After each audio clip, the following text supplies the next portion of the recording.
This is a quick video about the different kinds of common firewood that you can find in the Northwest, the Pacific Northwest of the United States.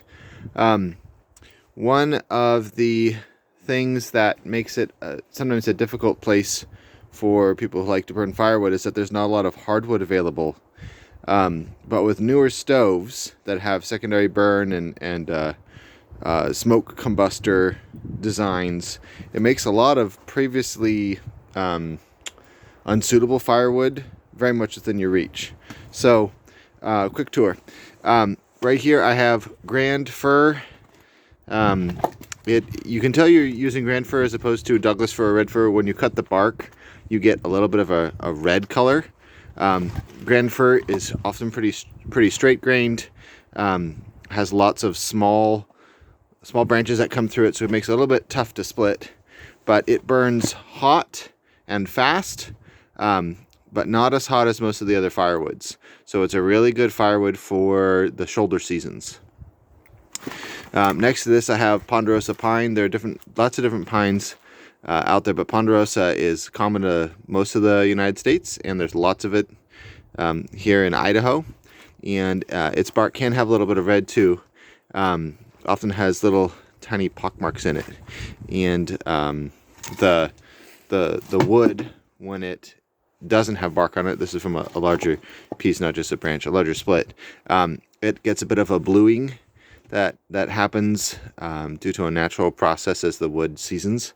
It has a bit of a thicker, chunkier grain, and it burns very hot and very fast. So if you load your stove up with ponderosa pine, you have to be careful to quickly shut down the air intake, or you'll have this raging inferno.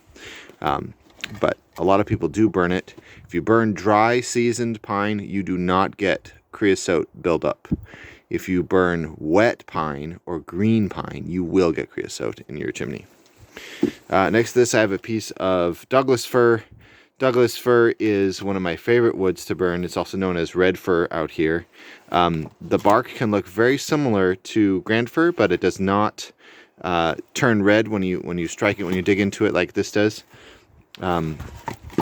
Douglas fir burns longer than either grand fir or pine, and it burns a fair bit hotter. So it's a very popular wood choice.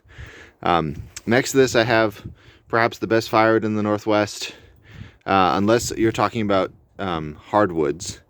But this competes with a lot of hardwoods. This is a piece of tamarack, also known as western larch. The bark is really thin and flaky. It's very interesting, but the wood is very hard and dense, and it's very rot resistant. So out here, farmers will use these often for fence posts because they last and lasts. But this is kind of the number one. It is very straight grained. It's easy to split. Ponderosa pine is a bear to split. It's often very knotty and twisted grain. Douglas fir is decent. It's not quite as bad. But tamarack is often quite easy to split just by hand. It burns long and hot. And then down here on the ground, I guess, speaking very briefly about softwoods, there's a lot of poplar. There's a lot of aspen that grows out here as well. I have some aspen on the ground.